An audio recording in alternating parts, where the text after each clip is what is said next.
Hello, this is Ashley with Healing Magical Souls.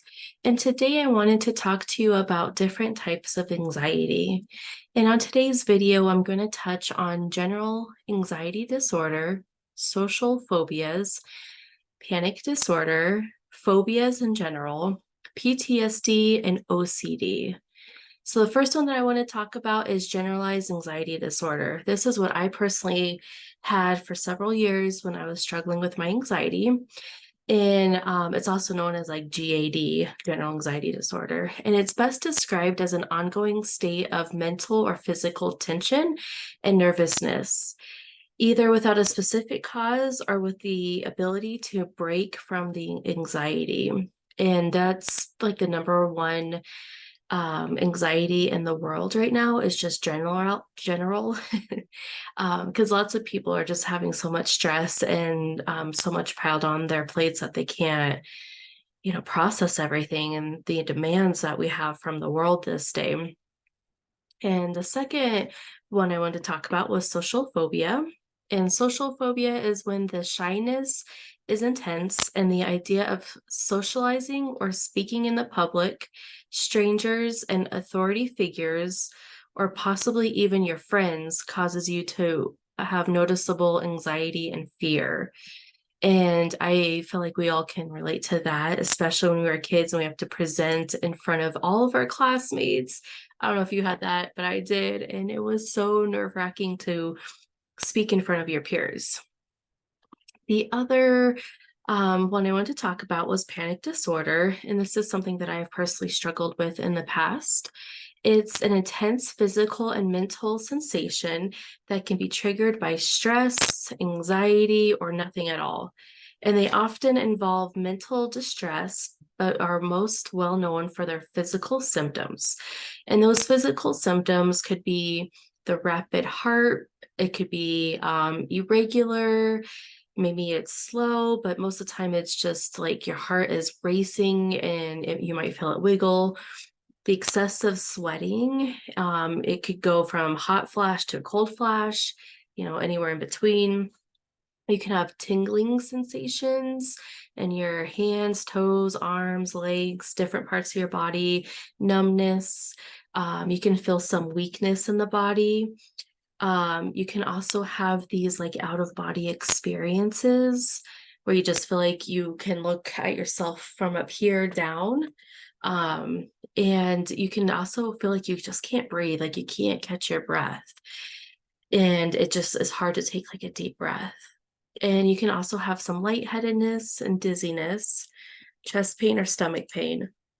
And of course, if you're feeling any of these, please call the doctor, go to the emergency room, whatever you need to do, because these could be also symptoms of other things that are underlying issues. So just make sure that you get checked out if you are experiencing any of these, just to rule out any other, diseases or acute causes. The fourth one I wanted to talk about was phobias. And these are intense feelings or fears because of objects, scenarios, animals, whatever you want to say. Phobias generally bring out the disaster thinking, like believing that the worst will happen, or the avoidance behaviors of doing whatever it takes to avoid the phobia. And as most of you know, the most common phobias are like snakes, spiders. People are afraid of airplanes and thunderstorms. It can be anything. It doesn't have to be just one specific thing that you're afraid of. The other thing I wanted to talk about is post-traumatic stress disorder, which is also known as PTSD. And people are both psychologically and physically in this PTSD. And in most cases, the people with PTSD experience the traumatic event, but there are people that just witness the events that get PTSD, and you like your brain can't comprehend what just happened. And as we know, most of the soldiers have PTSD over the war and what they've seen, and it could be something big like that. It could be something like a car accident or you saw a bridge fall and hurt someone, or, PTSD can be anything that just kind of jars you. And I don't want to say big or small because anything with PTSD is big. It can be a big deal about, what we think is small or what somebody else thinks might be a small event, but it really can trigger you. And the last thing I want to talk about is OCD, and that's the obsession compulsion disorder. And it can be a destructive anxiety disorder. And people with the OCD often exhibit behaviors and fears that are not only confusing to those around you, but they may be confusing to the person with the OCD as well.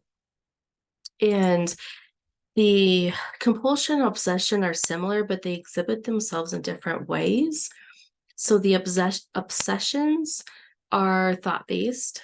They are about specific thoughts, negative or fearful thoughts. Also, it's just that the person can't simply shake this like obsession no matter how hard they try.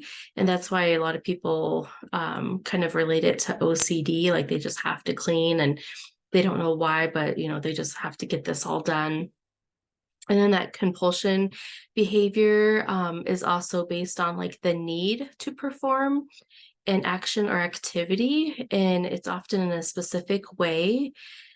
And as hard as the person tries, it's extremely difficult to stop themselves from performing the behavior.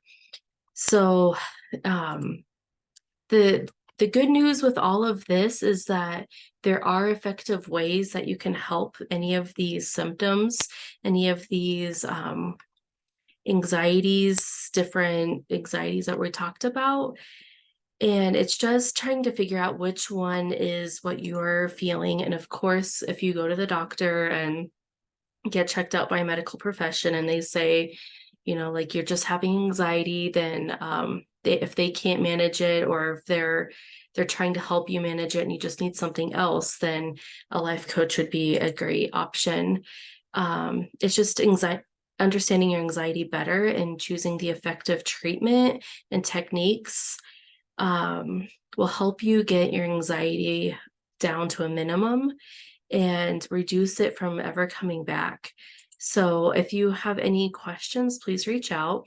And if you are experiencing any of these, I suggest that you start really looking into what is causing these symptoms, feelings, emotions, and seeing which category fits you best.